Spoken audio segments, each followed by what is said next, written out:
Hello, everybody, and welcome back to CCA. We are live with the League Season 7 Division 3 Grand Finals. I am Chaedr, joined here today by my lovely co-commentator, Compleat. How are you feeling tonight? I'm feeling great. I just watched an amazing set between Refresh and FSU Goldies. Shout out Refresh from UH. But if you've been paying attention to the Twitch today and over on the YouTube with Tamu as well, we've been getting some exciting CCA sets today, and I'm excited to see what this last one here today has in store for us.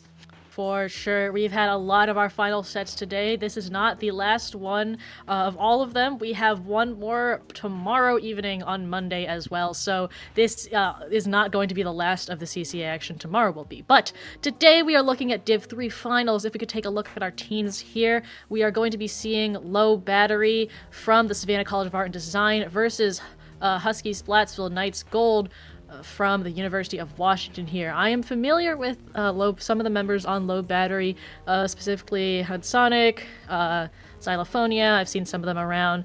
I don't know as much about the members of Gold, but maybe you do?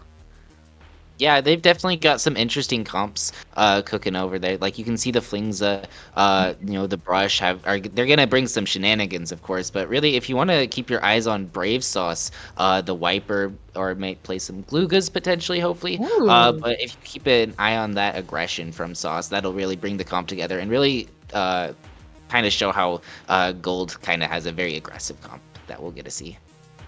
Yeah, we were talking about this before we went live, actually. If we do get to see those Lugas, I will be very, very excited for them. I feel like that's one of those weapons where you really don't see them that often, but when you see them, like, those players are really, really good at that. Like, you have to put a I lot of agree. effort into Glugas to want to bring it into a competitive scene, especially with a meta like this one. I kind of compare it to Tent, although I feel like Tent's a lot more common. It's just a weapon that you really have to put a lot of effort into learning. You really have to commit to the bit, as it were. Yeah, absolutely. And these teams have been doing a great job all season. Even though if they're not really on kind of shaky ground so far in groups, we've seen both these teams drop at least one set. So as they kind of change up their weapons, kind of change up their comps, it'll be really interesting to see what they've kind of settled into over the season. Whether it's those Glugos, whether it's the Wiper, but these teams it's been an uphill battle for both teams. We saw Huskies kind of have a game 9 set last week as well over kind of the division favorites of the splatter screen savers. So that'll be a really interesting, kind of matchup to watch out for here. Yeah, like you said, both of these teams being 6-1, so they're even in their overall set records.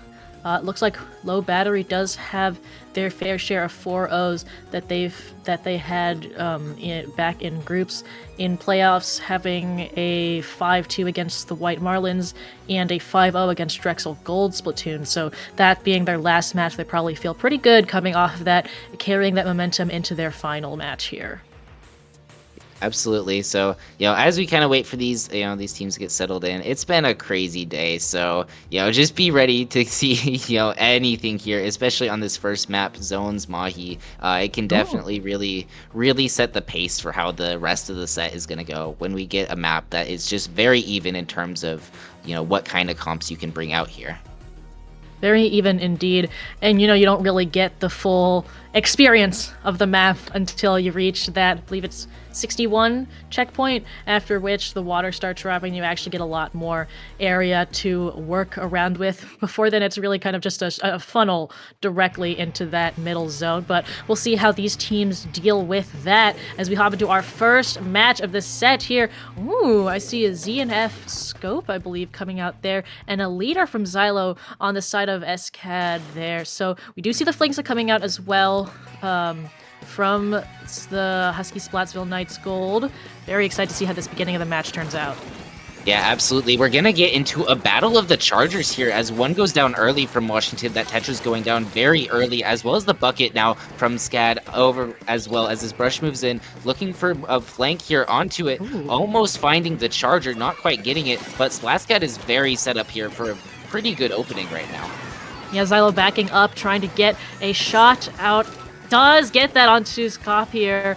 So that's very nice. With that being 3 down, the Flings Up being the last one here does get the pick on Hudsonic before they go down themselves. Scad still nicely in control of this zone, working their way up. Xylo does go down to, looks like a shot from the Chaedr there, and Sonic on the Tetras finding their way out onto the zone to hopefully get the neutralization. We see the Reef Slider coming out, gets 2 huge and caps the zone as well. They're going to chase out this last member on the Brush, who finds 2 for 1. That is a great trade, but meanwhile, we do have the water level dropping, so there's a lot more ground to work with as Washington currently in control. However, Scad is making their way back onto the zone.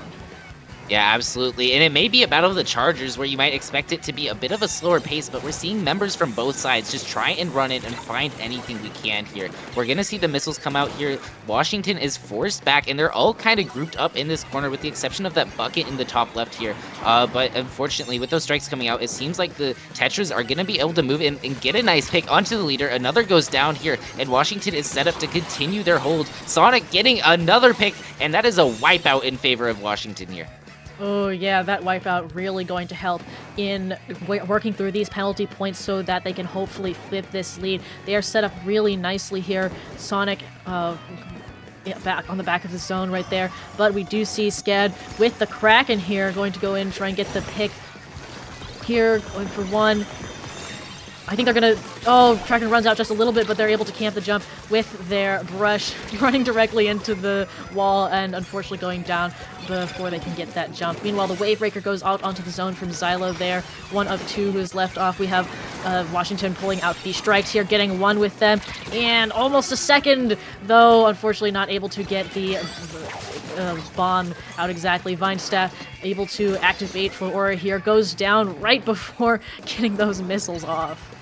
Yeah, absolutely. And as teams are running in with this aggression, we haven't really seen the nerves start to show just yet, but maybe with that bomb kill, we might see the effects of the nerves a little bit here as, you know, we are in finals right now. But right now, Washington is set up. They've already burned through their penalty points, and we're ticking down at a lead of 34 with the Pro going down as well. Sonic finding a nice pick there. But as we see the strikes come out, they are a member down here, so they have to be careful about how far they go. The Kraken coming out, finding a pick onto Copier is pretty good for them, however. But unfortunately, it looks like it's just the Brush left alive. They have to find the cap onto the zone here, but Sonic is there to shut that down. Meep Beep as well, and that will be game 1 for the University of Washington here. Yeah, that was a really nice pick, but unfortunately, without that firepower on the zone and without the rest of the team to back it up, the zone could not be neutralized in time. And so, like you said, Washington taking that first game. I do think up until the end there, though, we saw a pretty even match from both of these teams. No, huge moments other than that wipeout or that 3 down, but we saw. And even then, I feel that we had a pretty even shout from both of these teams. This is the very end that we were looking at where Scad put the strikes onto the zone but weren't able to get back in. And while we were focused on this Kraken here, you can see the Slosher goes down. And then Absolutely. so does the Pro and so does the E-Leader. And at this point, it is unfortunately too late because the firepower of one Octobrush cannot stand up against the rest of the team there. Unfortunate there. As you see kind of these like the Brush and the bucket kind of run in for either side, having that Charger on your team, we saw Xylo get so many good picks on that E-Leader, but having that E-Leader just means you can't go as forward as you would normally like to. If you get so far up, their leader won't be able to swim up fast enough to give you a lot of continuation that you might need to continue from those aggressive spots. And it's going to be a big deal, especially on this next map, Mako Tower, a very terrainy map, a very, kind of, you got to wait for the tower to move forward. So maybe taking those aggressive, just pushes aren't as viable here. Yeah, I would be surprised if we saw any swap ups from things like the Slosher. Those really like you said, the terrain here. There's a lot of ledges to camp. I think the Flingsa similarly can really benefit from that. Then I have seen Chargers like E-Leader work really well on here. There's, I guess, not as many open sight lines as you see on Mahi, but there's still definitely lots of nice perches that they like to hang out on. Yeah, absolutely. And, for both sides, it's going to be a battle of, tower can only go so fast. So we got to have our moments where we need to slow down and maybe set up under a ledge or set up, on like right stack or something. But Yeah, and both these teams definitely have a lot of players on their roster, which is something can normally see from the CCA. So Mhm. as we get into these different maps, like Miko is very different from Mahi. As we get into these different maps, we might see a good amount of roster changes here as we get into this game 2 of Division 3 finals here. Yeah, let's take a look at what we have here. Correct me if I'm wrong, I don't see any roster changes at the moment. I think these teams are secure. We do see a couple of weapon changes coming out here. I believe the Octobrush kit has swapped, unless it was the same one unless they were playing that. No, they were playing that one before. Okay, but Meat Beep switching to that Rapid Winter there. So that is their cooler weapon of choice. Yeah, I think this is the first cooler we've seen Yeah, so far this we set. didn't see any cooler last time, and Scad is playing coolerless right now. So this might give them a slight advantage if they're able to time those coolers. This, of course, that Rapid is not a cooler spamming weapon by any means of the word. Yeah, absolutely here. And it seems like Sonic has been doing a nice job on this right side, finding a second pick on there and the jump in. And Washington is continuing their momentum from that Mohican, getting that Oh, first he has check the quite a while. Slider. The Reef Slider finds a pick, looking for more against the Brush, but the Brush in the Pro there are finally able to shut it down. But this tower is still going. The Kraken is going to try and create some space. The Rapid going down is pretty good for them, but the Bucket and the Pro go down on the backside with Ooh. just the Sphinxa and the Tetra doing a nice job, and it's just the E-leader left alive here. So Washington is going to get even more out of this push here. That Kraken really wanted the picks, and for a second I thought they were going to get the collateral, but unfortunately the timing just did not work out, and they weren't able to camp the jump. Washington going to hop right back on that tower and try and continue this push from where they left off, mines in the tower and everything, and almost to this cooler as well. They are in a very, very nice position. The cooler goes out right in front of the tower, so there's not much time, but it looks like the members, almost all of them, get it before it expires. We're almost to that third checkpoint right now, 24 remaining, but Scad looks like they are recovering. They lose the Pro, unfortunately, but you can see the Octobrush all the way out on that tower, able to pincer with the Slosher player to get another pick by the tower. Sonic here has the strikes ready, is able to use them to clear out mid. Their members moving up with that, and the Wavebreaker going out as well, providing a lot more information. Unfortunately, Sonic, as well as the Brush player, going down. Meat Bee putting out power with the Rapid, and another Reef Slider coming out to take out Vine Stuff as well. So Washington finds themselves in another favorable position with Scad not able to get any points on the board. Yeah, we're seeing Scad starting to come back out of spawn here, trying to find some picks here, but Washington is doing such a nice job just suffocating them into their spawn. We see the strikes come out, forcing this leader back. The leader has to jump here, and they have so much control over this right side. We see the Reef Slider come out looking for a pick, not going far enough to find one, but the Tetra gets a nice pick onto the Bucket. The Bucket comes in, finds another pick onto the Pro as well here, and it's just this Bucket left alive on tower. Washington the Flings is still alive, trying to continue this push here, gets the roll pick onto a jump in, and his Brush is going to try and stop this tower before he gets even further here. 4, 3, 2, 1.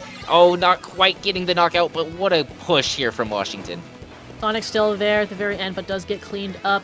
Do still see Meat Beep getting one pick on Sonic for the road before backing off, but 2 remaining is basically setting the bar for Scad to have to get a knockout in order to win this game. They've got about 2 minutes left to do so, making their way out back into mid. They lose Sonic on the left stack, unfortunately, so although the missiles do go out here, it makes it a lot more difficult. They are able to come back, working with Xylo here on the right side. 3 members there, but they're getting threatened a lot by the AoE. Oh, we try to see the Brush go in for something, but they just kind of get crossfired and aren't able to get anything done, and so Washington again in control of mid. Yeah, we're finally starting to see Savannah come out into mid here. We haven't seen them a lot in this mid all game just so far, but with the Rapid going down, things might ease up a little bit here as this Brush tries to move in this left side here. The Reef Slider finds a nice pick, but a bomb kill evens it out, and 1 down on either side as these teams continue this scramble into mid. And now if we're Savannah, we need to get our E-leader set up on like right stack or left stack to try and get them forward to put enough pressure to get a KO here, but Washington is just doing such a nice job, suffocating Savannah in their spawn, not letting them out here, and with this Rapid continuing to apply this chip damage here, we haven't seen the Brush able to move as freely as they would like here. Yeah, we do see Xylo unfortunately go down on the tower. Sonic trying to pick up, well, HUD Sonic trying to pick back up, but it also goes down there. Actual Sonic and Meat Beep cleaning up the Comet's Octobrush player and then another Reefslide are going down to take off Vine Staff, which forces the members of SCAD up onto this the top left area, well, top right for them. We have the missiles out again from the Flingza, or at the ready for the Flingza, and though they have lost their rapid, Washington is still in a really nice position. Heading into the last 20 seconds of this match, all they have to do is defend the tower and prevent SCAD from getting a good hold on mid, which is what they've been doing all game. Yeah, we see the Flingza go down early from that Elior, which is a really good start here, but the brush going down means we don't have a whole lot of forward pressure, but Hudsonic going in with this bucket, getting a nice 2 here, cleaning up quite well, but we need to find a way to deal with the strikes that Washington has right now. They're holding on to them, they're gonna start coming out here, and we need to keep tower somehow, but Sonic is able to get to the tower, and Washington will take the 2-0 lead here in this set. Yeah, Xylo stayed on that tower for as long as physically possible at the very end there, but unfortunately had to leave because, well, that's strikes being thrown at the tower. I think maybe the only possible way around that would have been to have the Comet's Octobrush player on Kraken, maybe, but I think they didn't have it and probably wanted to be at a different position for that anyway. Here is the push to 2, I believe, where Washington was really just in their element here. You can see Dunkey jumping down, trying to get something done, Vinestaff as well, but going down to the combination of that, Hudsonic does find the pick on Meep Beep there, but the Flingza comes in and gets them with the fall off over the tower, and then gets the pick, the roll pick on Vinestaff, as you pointed out, with Sonic also being an aggressive force here, as well as Copier. The forces of SCAD were pretty much just overwhelmed trying to get everyone off the tower in time, and just barely managed to stop them at 2. Yeah, absolutely. We've seen Washington's comp just function so well in this set so far. You know, you have the Flings, you have the Rapid, that just are able to just apply, so much damage passively that the Bucket and the Yeah. Tetra can really play off of, especially when you have a Tetra, taking those angles, going in on the flanks that can really just open things up for the rest of the comp. So, if we're low battery right now, we need to start, kind of reevaluating about how we want our comp to function into this one. Maybe we say, we want a little bit more like solid pressure, or we try and shark a little bit more to try and prevent these chip damage kills from happening here. Yeah, I also think the Octobrush, as a weapon, is struggling a little bit into the Rabbit and the Flings with the sheer amount of AoE damage that both of those weapons are putting out, and they want to be in a similar position to those Tetras. I see them going for those aggressive plays or those flanks a lot, but either it's the Tetras get there first and they have to go on the defensive, or they get caught in all of the ink and the AoE that is being put out. Like when we had the camera on them in that Mako game, we saw them trying to take control of ledges, especially that right stack a lot, where they would get underneath it and try and threaten players on top. But because of the nature of the roller and the blaster, they weren't able to keep that position for as long as they wanted to, and they had to give it up or risk going down there. Yeah, absolutely, but as we talk about comps, we do got to keep in mind that our next map is Museum Rainmaker, which is a E-leader map of all time. True, For sure. true. So, hey, it's okay if they got, Mako Tower, that's all right, but we got the E-leader in our back pocket. We know where to use it. Truly indeed. I think Xylo will really, really enjoy it here. I think this is a great place for low battery to say, okay, our comp has an advantage here, and we can start collecting ourselves. The last 2 games maybe were difficult, especially that last one, but as long as they can collect themselves and get their minds back in the game, you were talking about nerves. I think these teams, they've gone this far, they must know how to manage their nerves and mindset. Hey, Washington, I believe, in their last playoffs game actually went 5-4 against the Splatter Screen Savers. So they have a lot of experience managing nerves, managing mindset. These teams know what to do. Yeah, absolutely. And if you're Washington, maybe you're saying, "Hey, we had a game 9. Maybe we don't want to take that long this time around. Maybe we just want to win a nice, relaxing, Yeah. easier set here." But obviously, we're gonna see low battery try and say something about it as we load into our game 3 here of the set. Game 3, Museum Rainmaker. We'll see how these teams respond to a mode that is definitely a lot more player controlled. than the last two that we saw. Of course, Xylo on the E-Leader there, Meep Beep switching to the Vanilla Splat Charger. So that is for Inkvac. There has been a lot of usage of Inkvac, mainly in Rainmaker, but I would say in other places too, especially in when I commentated Gamers for Giving a couple weeks ago. I swear we saw an Inkvac every single match. Like, there is a lot of them going around, so no surprises there. We do see pretty even openings on both sides here, with Xylo getting that nice pick onto the Flingza player, and it looks like Scad is going to be the one coming out on top. Losing Hudsonic is unfortunate, but that is a nice pick on Meep Beep. And with Xylo on the spinner here, that is so much area that they control. Another beautiful pick there. It is a great start for Scad. They do have to back up because of that Booyah Bomb, but if we're setting the tone for the beginning, for the rest of the match, this is great for them. Yeah, when we let our E-Leader cook, just look up how much space Washington has to give them here. There's no members out in mid right now, and Hudsonic has all this room to take this enemy flat here, getting the pick onto the Flingza, and that's an early first check for Savannah as they look to continue this push here. It's a 2v2 right now. We have the strikes, we have the brush, in a decent enough position. Oh, but the slosher going down means that this Rainmaker probably won't get too far here.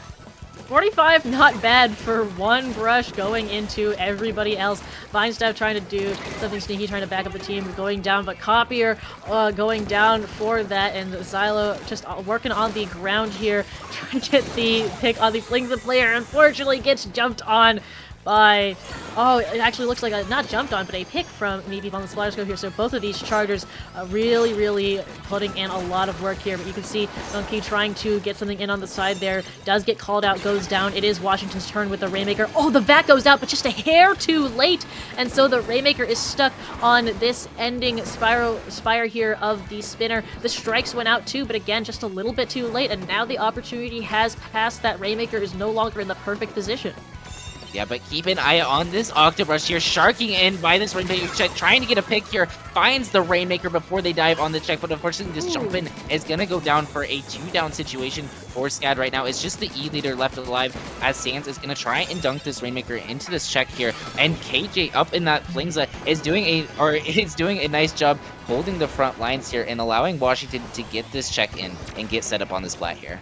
They're getting the check, but they're not going to get much more if Xylo has anything to say about it, because they're in that perfect position to look down. Meanwhile, the rest of the members of SCAD taking this opportunity, taking all of this space, like you said before, Hudsonic and Vinestaff cleaning up the members of Washington that were still there and going all the way out to mid even further. We do have the strikes, so Hudsonic is going to back up to save those. Meanwhile, Xylo wants that top spinner, looking for the correct place to do it. Has to wait out the Rainmaker pot that is coming out from Washington here. Strikes coming out from Hudsonic. Meep Beep has the Vac at the ready. You know they're waiting for a push to use that, but it is SCAD once again in control of a lot of mid there, though losing 2 members means that is going to change very quickly.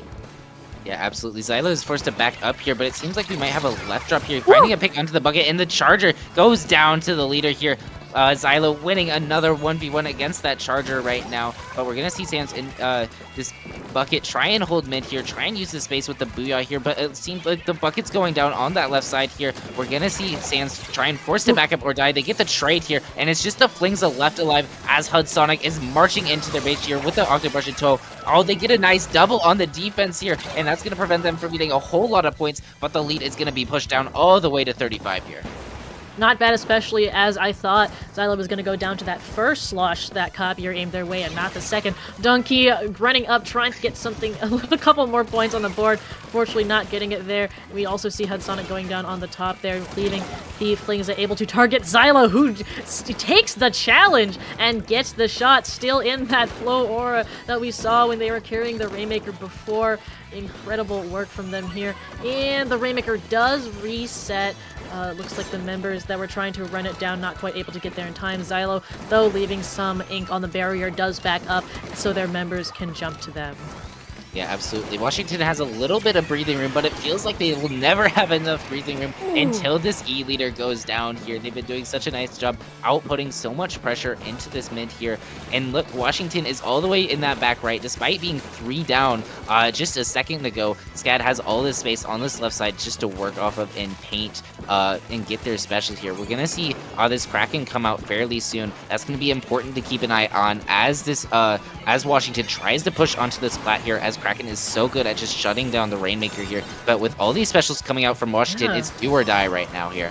Feels a bit early. I mean, they were popped even before overtime. Here comes the Kraken going straight for the Rainmaker, gets one, going for the Flingza. The Rainmaker goes down to Kraken unrelated causes, but still. I was gonna say that they're in a great spot with I believe they had Vac, I believe Washington also they had Strikes, they had Booyah, but they used those before the Rainmaker was in a serviceable point to move it forward, and so Scad was able to take advantage of that and simply send the Kraken out.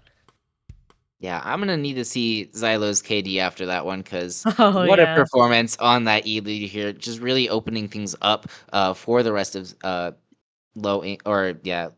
Savannah here. But as we see, just members going down left and right here, allowing the rest of the team to kind of encircle here, get this pro, and eventually get their rest of the team onto their plat here. Yeah, once Silo is here, you can see them in that flow aura. Unfortunately, I mean, we do see actually the Flings are getting a crucial double here. If not for that, you know that Savannah would have wanted to put a lot more points on the board, but they were still able to get that down to 35, and that was able to get them the win. Yeah, absolutely. Very good. We're going to see low battery start making this a little bit more of a set here as we see them, start to crawl back a little bit after those first two games here. But, especially heading into this next one, it's going to be a real momentum changer here. If Gold can get that, that break point, get up to 3-1, or if low battery can get that second one, get the set back into even. And especially on a map like, Clams Umami here, this might be a lot like Museum, where we see that E-leader get good positions to set up here, especially on that top mid position here. Yeah, top mid is a great place for leaders to be. I would say dome is the dome right outside of spawn is a nice place to be for a long range weapon, but is deceptively safe just because it's so easy for weapons to reach you that you think wouldn't be able to. I would maybe compare it to the snipe spot on Scorch, where you feel very safe up there as a long-range weapon, but you actually aren't. So it really just depends on how players decide to handle their positioning on this map. Considering that we've seen Xylo on leader in all of those last games, if Xylo doesn't decide to swap out, or because like you said, both of these teams have rosters bigger than 4. If they don't decide to swap out, I won't be surprised to see them still on the leader. But I think they're going to have to handle it a little bit differently than the last 2 or 3 maps that we saw them on. Yeah, absolutely. And on the side of Washington, I did like the Splat Charger pick a little bit more, getting that range, to try and contest the E leader. I don't know if Ack was specifically the right answer, but especially on Clan Blitz Umami, that might be a little bit harder to work for. So we might see like maybe a different Charger, or maybe that Rapid Blaster Pro. To give him more access to like something like Cooler that could help him more outpace the E leader rather than just try and fight it with its range. Yeah, I don't think we'll see the Ink Vac coming back. I feel like that was probably a Rainmaker specific pick, as Vac strategies are very common in Rainmaker, but we saw the ZF Charger come out at the very beginning, the first map, so I wouldn't be surprised to see that come back, or like you said, that Rapid, especially since Scad is running Coolerless. The Huskies might decide that Cooler is a great way, like you said, to up the pace, to allow themselves to get in those situations. Keeping the Forge Pro, going back to that Cooler as well. I do really like the pick of the Forge Pro. I do think that Booyah is a very, very effective pressure and area control tool, especially against that leader, really threatening them and making them move. So we'll see how that works out for them here.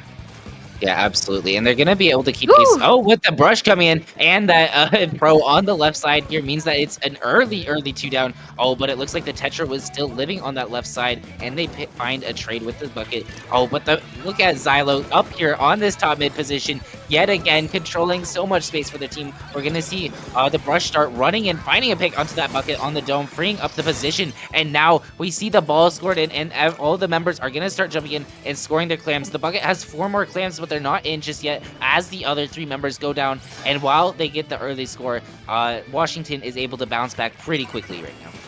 Oh yeah, that 3 down, it was really, really good for Washington, preventing what could have been a lot more clams from coming in there. Hudsonic unfortunately going down. Sonic also going down. Or no, not Hudsonic going down. That was the Octobrush player. My apologies. But Hudsonic still carrying that ball that was created before. having Xylo down means that they do lose a lot of that area pressure, and we do have though we have the missiles coming out, we could have that Booyah Bomb response. That is a wipeout there in favor of Washington's. It's their turn to get the clams in, and that is already very, very quickly bypassing 60 to go down to 53 in just a few seconds. Make that 50 with Sonic throwing one last cheeky clam in there before going down to the Octobrush. Looks like Scad has finished their cleanup and is making their counter push right now. These teams wasting absolutely no time getting back into mid. Yeah, and we say all of Savannah is at least halfway and very Woo! close to special, as we might start seeing them pretty soon. Oh, but 2 down means they don't have access to those specials anymore. And Sonic making a nice play, helping get that second pick as well. And now Washington is on the front foot, pushing down the gas pedal yet again. We see a ball already made, not being held currently, but the lead being pushed to 46. The Booyah and the Reef Slider coming out, finding a pick, finding 2. Sonic gets yet another double here, but the Octobrush is able to clean things up, and that lead could have been far, far worse for Scad today. We talked about pace, and Sonic is setting a breakneck pace for Scad to compete with. I mean, the maneuverability on those Tetris really, really helping. You can see how the AoE and range from this Rapid is as well. I think they are working so well together, and that Cooler's got to be coming in handy too. Missiles coming out from Scad here as they are trying to get their way back in. Ooh, Sonic getting a nice pick on that dome. That's what I'm talking about. You are not as safe there as you think you are, and Meep on that Rapid is the last one standing. So we have 3 members of Scad that are closing in very quickly on this basket, but the members of the Huskies are respawning. Strikes here to clear some things out, but Sonic goes down, and Xylo, being the last one alive, is forced to retreat, stay on top mid, waiting for jumps. Yeah, and they do have the E-leader, but they just don't have as much pacing as they might like here. You saw the Brush got in pretty early, but they weren't able to capitalize on that early entrance there. And with both members of Savannah holding balls right now, they're going to be marked. Washington knows where all the members of Savannah are right now. We see the one forced to jump back, but the Rapid Pro going down early means that push incoming might not have as much legs as Washington would like here. Sonic is doing a nice job controlling mid here as 2 members of Washington are forced to jump back all the way back to their spot here. Yes, like you said, Sonic is leading that charge back into mid, has the strikes as well, and the slosher on the side of the Huskies goes down. So there's a lot of things that could go in favor. The Reef Slider does catch the Octobrush player, and Sonic going down to the Rapid. Very unfortunate there. So no strikes for the time being. We do see the missiles come out again from that Frozen Pro, forcing Meep forward, going down to the combination of a bomb stuck between a rock and a hard place. So we head into the last minute here. Scad is doing everything they can to come back. Oh, Sonic stuck, managing to get the pick from a nice curved slosh there and pick up this power clam as well. The strikes, we are finally seeing the push that Scad wants. And we do, one of them misses, and Sonic goes down before they can go in, though we do see it to 58. Unfortunately, Xylo is the last one there, and so not getting that clamp in is huge because it means the lead does not, in fact, flip, and it is still the Huskies' game. Yeah, and we have 24 seconds left on the clock, so we need to have a ball and hold it if we're Savannah College in order to force that overtime. We don't need a whole lot for the lead. We need about 1 clam and just a few extra clams in here to get the chance. And we're going to see this Brush potentially shark in, looking for a jump onto the back end. They have the clams to do so, but the ball goes down on the back end. Washington makes the play onto the E-leader. The Pro grabs the ball, tries to jump in, but not unfortunately getting there. Hudsock trying to make a play. The Brush comes in and back to help here, but Washington is just doing such a nice job playing guardian around this ball here, and it looks like it's going to despawn and end this overtime here. Oh, man, absolutely heartbreaking end to that overtime. I really, really wanted that to work out, and the Octobrush was in a great position for it too, but unfortunately, if your ball carrier goes down, there's not much you can do. I think just because the Huskies were so far out into mid, they were engaging the members of low battery underneath their own basket, and that's where the ball carrier happened to be. Yeah, absolutely. It's always a give and take with these kinds of mode cheeses here. We do get we do have the potential to jump someone in, but when we shark under that basket, we give up so much pressure in mid that we would have otherwise been there. And look at how well, just Washington marches in on this push, getting the quick pick here. We see we see the Rapid able to rush on in. We see the Booyah come out here. We see, I believe, the Reef Slider as well here. Just look at how fast the members of Washington are able to turn the situation, with Sonic, especially with this double here. Yeah, Booyah and Reef Slider and additional picks from the Tetras. Even if that didn't get any more points in or clams, it delayed low battery's attempt to push out and get back into mid, which is really what you want to happen there. And that combined with the wipeout situation that we saw earlier just meant that unfortunately low battery wasn't able to get enough power behind a push. And that one time they did the clam miss, very unfortunate, meant that they didn't have enough points actually going in to flip the lead. But it was close. I think that was definitely winnable for them, especially with that push that they got in. Again, just not getting the clam in is very unfortunate. I've been there. I feel that, and it's just heartbreaking every time.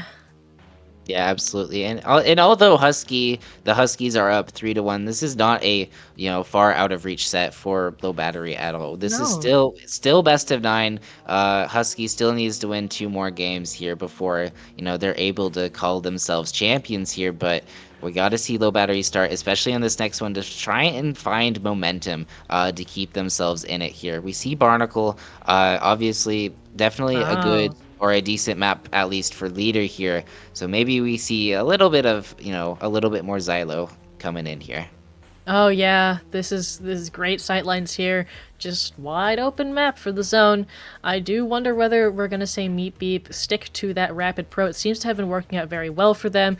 They did use it on that museum game, or not the rapid. They've been using their charger on the museum game to counter that leader a little bit, like you said. But it gets very difficult just because of the range difference. Like at any point that the charger is going to be trying to hitting the E-liter. The E-liter can also hit them, so they might just want to be sticking to that AoE to get more of that pressure. We will see. Absolutely. Oh, Oh, we see okay. the E-leader. That's a leader scope of their own. So we are countering with just a little bit more range. So now the lower range of that charger is not going to be an issue for them. Meanwhile, we also see our Comet's Octobrush player switching to Carbon Deco. So a little bit different there. We do now have the Burst Bomb from their end, and there's a lot of these smaller ledges that Carbon really likes to keep control of. So we'll see how that works out for them. They are unfortunately caught out on the zone as Hudsonic did go down relatively early there. It's the Huskies that are going to be in first control of this zone. Yeah, and interestingly, this is actually Meat Beep with the range increase as well. We see them they pick the scope over the unscoped one, like Xylo has been using, so they actually have the range advantage for the kind of the first time this set here. And Washington is doing such a nice job holding the front lines here. Sonic trying to find a pick onto the bucket, not finding it, but still able to control all this space. We see Sonic trying to clear them. Oh, but with this Wavebreaker coming out and the Tetra finding a pick onto the bucket is going to start staggering Savannah here if they don't get out of this pretty soon here. Another nasty pick out from Copier there, who is just chilling on Snipe. Xylo is doing their best, but no members are really in their sightlines right now. We're at 20 remaining, and there's Copier forcing Xylo all the way onto the right side here. Strikes do go out, but 2 members are down. It is now only Xylo and Vinestaff there, and they are both occupied otherwise, though they get the pick. Unfortunately, with the Flingza guarding the zone, it is just not quite enough, and we see a very fast game, making our set 4-1 in favor of Husky Splatsville Knights Gold. Hey, and what a way to send a message if you're Washington. Despite dropping that, that third game there, letting Savannah get a little bit close in that fourth game, but hey, they're putting their foot down with this one, saying, "Hey, we want to go home. We had our game 9 last week. We've had enough of that." Yeah, enough playing around. Let's end this set as much as we can. You can see we had the Inkzuka come out. I wonder whether the Carbon Deco switch was for a range special like Inkzuka over some more, up close and personal like that Kraken. But after these 2 members went down and the strikes didn't neutralize, we had a brief neutralization there, but Vinestaff had to turn around and engage Sonic there as well. I think Copier is also behind them as well, and splitting that attention meant that they could not put their attention on the zone, which they could not neutralize, and the game was unfortunately over. So I think a great use of pincering and splitting forces from the Huskies there. Absolutely. We're seeing Huskies just do so much with their pacing, so much, if you can't fight the E leader head on, just going, faster than it can handle is a really good option for fighting it. And then we also saw Meatbeep on that E leader, taking away some of the advantage that low battery has had all Yeah, throughout for the sure. set. So a really interesting dynamic to see as we see, Husky, if they win this next one, they will win the set. They will be Division 3 champions here of the season. So low battery has a lot of work to do to work back this set here. I don't doubt that they can. Of course, both of these teams have had their share of close matches. In fact, earlier we've had low battery they had looks like one 4-3 game back in groups. So we know that it is definitely possible for them, but it is going to have to start now if they want it to happen. It's going to have to start here on Inkblot Art Academy Tower Control. Absolutely here. This might be not a great map for E-Leader, with not as many sightlines, especially as the tower starts moving onto the enemy's plat here. But again, we saw that Carbon, we saw the Octobrush all throughout the set. This is a good map for those kinds of weapons here, and especially on the weapons of Husky's comp as well, with that Flingza being able to play super aggressive on this map, with those both buckets on both sides. This will be a really good AoE map for both teams here. Yeah, I think these buckets are really going to enjoy it here. I think if maybe decide to switch back to that pro winter, especially with the cooler, they could really enjoy that. It worked out very well for them the last tower match that they were on. Also, bats is a very, very important area in here, especially because of how much it plays into getting past those the second checkpoint that is on that plat area. I think those short-range weapons that we've seen are going to really like it up there. We do see the switch back to the Rapid Winter, and otherwise we see, yes, we are still seeing the Carbon Roller Deco. We just both two members of SCAD rolling out on the left here, actually, the members that you would expect, and they're able to take out that Flingzer Donkey very aggressive already. Oh, that gets a trade there too. So with 3 down and Meatbeep being the only one, it is a great opening for SCAD here as Xylo is nicely sitting on that tower, and this first checkpoint is going to fall quite easily to low battery.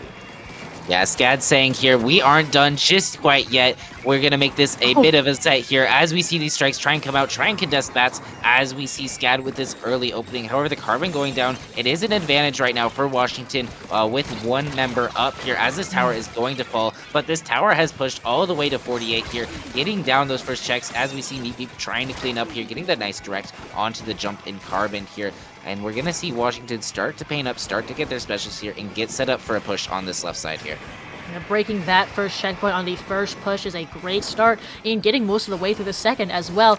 Some sharking going on here from Donkey on that Carbon Roller, just waiting for someone to come this way, and it looks like Copier is going to be their prey of choice. Gets one, gets two, looking for the third, gets the third, and is able to lead their team to a wipeout in favor of low battery. Hudsonic is already on the enemy plat and going up to bats here so quick. Ooh, gets 2 on that slosh, not quite able to follow up, unfortunately, but great distraction there. And the Carbon is able to follow up, has that Flow Aura, and the Ink Zuka that Punny has to try and go around. Does survive it, but not the burst bomb after.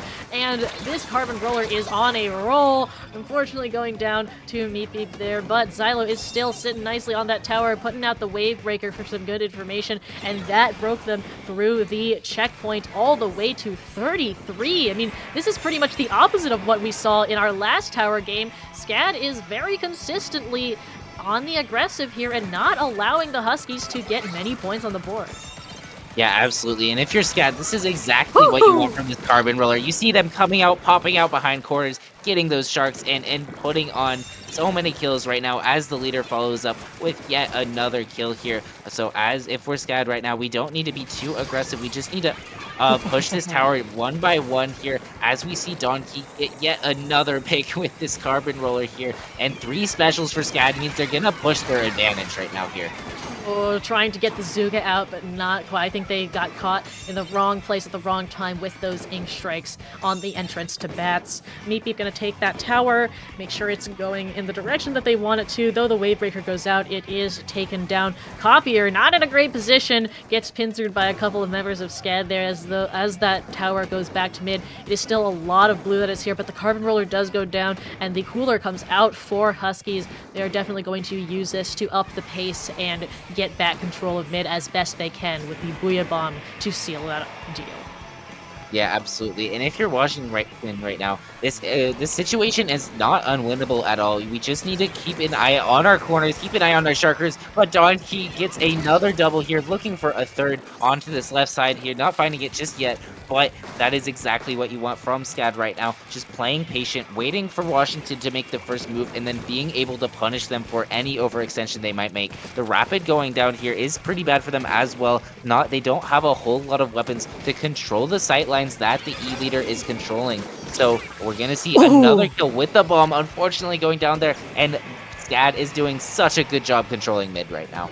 Vine Staff going down to the Booyah Bomb, but even that orange is getting painted over by Hudsonic, who is controlling this right stack right now. The other Slosher here, Copier, is going to contest them, and we have a little bit of Slosher on Slosher action over on the left side here, as Ilo is keeping a careful watch on both stacks. Meat Beat back in mid. Ooh, he's playing it a little daring there, getting into the sightlines of Xylo, who is really just has a nice full fan of control out on mid here. Almost to our last 30 seconds, and that tower hasn't moved in a little bit. We do see Punny Sands bringing out the Booyah Bomb, and that is going to kickstart the Huskies' last push here. Hudsonic just barely getting out and jumping right back into mid there, but Donkey able to get the first pick. Looking for the second on tower, does find it, activates Flow Aura, and that puts a grinding halt into what could have been a great push for Washington. Yeah, that Donkey has just been sitting on that right stack all day here, and if we're Washington, we gotta start realizing what's going on and find a way to do it. But with the Booyah being charged here, we're not gonna be able to touch tower here, and that will do it for game 6 here. Scad not done just quite yet, looking to push this set into game 7 here. Game 7, it will be. Low Battery has shown that despite their name, they've still got energy left in the tank, and what a great set of energy it is. I mean, you said you wanted to see Xylo's KD after a match before. I want to see Donkey's after this one, because man, that Carbon Roller could be such a menace when you're not keeping track of it. And what's interesting to me is, like, when you have the switch into the Carbon Roller, right, usually that first match is, oh gosh, we don't know how to deal with the Carbon Roller, and then after that you start learning on how to do it and changing and adapting your strategies. But it felt like the Carbon Roller was more destructive this set rather than the last one. I guess, to be fair, we didn't have a lot of time to see it on the Barnacle Zones game, so perhaps they were just finding their footing more in their element this game. Yeah, absolutely. And it might have been something to do with the map as well. We saw them shark, True. behind those big stacks that Inkblot has in mid. And it really sounds like they just found something that worked, just sharking behind that right stack. And they stuck with it, which is a lot of what you want to see, if you're a weapon, playing a certain weapon, finding what works and then continuing to abuse that. And if the other team doesn't figure out how to deal with it, then so be it. Yeah, I think that Low Battery was also doing a great job. The rest of the team members really enabling that playstyle's way, where they were pretty consistently engaging the Huskies and also providing paint for Donkey to work with. And because, if the Huskies were able to look for the carbon and keep tabs on them, it makes it a lot more difficult for them to do so. But if they're constantly occupied with other things, they don't have the time or brain space to keep tabs on the carbon. That's when you get the sharking around right stack popping out, getting a triple, and letting the rest of your team swarm in. It's a really good way to enable that carbon. Yeah, absolutely. And we're going to see more of this carbon, I would gamble, especially on this next map. Manta Maria Rainmaker here. Ooh. A really interesting, a really good map here if you're a carbon. So many flanks, so many just lots of verticality for you to use to drop in on people or hide under a ledge here. So we're going to see how Husky, tries to adapt to this carbon here. We saw them last Rainmaker map. We saw them bring out the V Charger with that vacuum here, but that might have been a lot better on a flatter map like Museum that had a lot more of those sight lines. That might not be the case for Manta, so we might see maybe see that Rapid Pro again or something along that nature. Yeah, I think the ink vac is really difficult to make work here, especially when you have the corridor that you have to go through with street and elbow, or the drops that you have to do, especially that one into the pit where the Rainmaker pedestal is. It's a lot more difficult to aim the vac to stay inside that cone of effectiveness, as well as it is quite difficult to time the vac correctly with your pushes, and I think that is something that the Huskies might have struggled with a little bit the last time, the special timing in relation to the Rainmaker, especially with that vac, which is so sensitive. So I will say I will be a little bit surprised if we see the vac come out, though it's not an uncommon strategy for Rainmaker, so I completely understand if they want to bring it out again. Honestly, what I would love to see here is that vanilla rapid with the toxic mist in the vacuum, but obviously that's not might not what we see as we load into our game 7 of this Division 3 finals set. Let's see what we got here. We do see the V Charger coming out, and we finally Okay. see the Wiper come out here, brave on Oh, that Wiper. We shall see how that goes here. Scat is also running the Tri-Slosher Oh, now, what a weapon. with Ninja Squid on there. And I was about to say Scat is running cooler. Oh, look at that, but they are not, because that is the vanilla Tri-Slosher and not the Nouveau, which has the cooler. This one has Inkjet. Unfortunately, they do go down to the Rainmaker pop there, and Hudsonic on that second bucket going down as well. Vine Ooh. Staff down, that makes 3. Oh, Donkey down again. So it is a very dominant start Oh. for the as they have already broken that first checkpoint even before 30 seconds passes. We are going to see, it looks like the Flings are picking that up again. We do see the vac timed very nicely for this drop. It does go through, which means they get the drop to 18. Meepeep, oh, Squid rolling through and past the Rainmaker, dunks it to take the set home. That is our 5th game, bringing our set 5-2 in a very spectacular fashion in favor of Husky Splatsville Knights Gold. Wow. That was that Yeah, was fast. that was fast indeed, even faster than the Zones game we saw. I mean, I think all of this can fit into one replay. Here's the very beginning. This jump in, I think I questioned it a little bit. I think Hudsonic probably just wanted to get into the action, but unfortunately put them in a position to get jumped on by all members. And then we see the Flingza pick this up, and Meepeep, I mean, I guess I was wrong to doubt the vac timing, because this was pretty much perfect. Got them all the way down into that drop area, and although the toxic mist came out, the combination of the vac shot and the strikes, and I think I'm seeing the hammer from the Wiper that came out there as Mhm. well, really just made this huge explosion of orange ink that couldn't be touched by anyone on SCAD. And, well, after that happened, all that Meepeep had to do was run it all the way up to that pedestal, and they almost fumbled it, but they didn't, and thankfully that was enough to bring it up to the pedestal. But I mean, man, just pretty much perfect special coordination. I feel like they heard me doubt that and went, hey, we can prove you wrong. Let us put 3 of our specials on top of each other at the same time. Like, it's look at That this, it's beautiful. that poor Rainmaker shield. I don't know what they had against it. I don't know. Yeah, The I Rainmaker doubt that shield owed Rainmaker him was shielded money. at all. Just gone. Completely gone. Obliterated in an instant. You could tally up all the damage, and it would probably be like just so many from the vac shot direct, the hammers, and those strikes. But I mean, that's how to handle it, because that Rainmaker pit is in that enclosed space, and if you explode the enclosed space, including vertically with the strikes and the vac shot that covers, being on the top crates there, you are just flushing out anyone that is trying to uh, contest you, and it worked. Mhm. Yeah, absolutely. And I do want to give a shout out to me on the Adlot Charger here. I do believe they got 3 picks in that opening. They had Float Aura coming out of that opening mid fight there. So a really impressive game from them. A really impressive game from the Husky Splatsville Knights Gold there. And they are Division 3 champions for this season. So congrats to them. Congrats to them indeed. What a great set. And of course, congratulations to Low Battery as well for making it this far and for the great showing that was here. I mean, again, it's no small feat getting yourself all the way to finals, and they had great showings in the games that they won. One of them even very dominantly too. So I think that these two teams were quite well matched, and it could have been anybody's game at the end of the day. But yeah, this was a wonderful set, so thank you guys for putting on a show.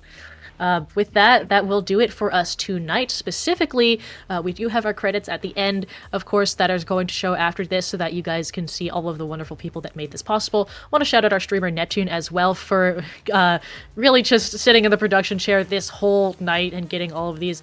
It is not it for CCA. We have our Div 4 finals tomorrow.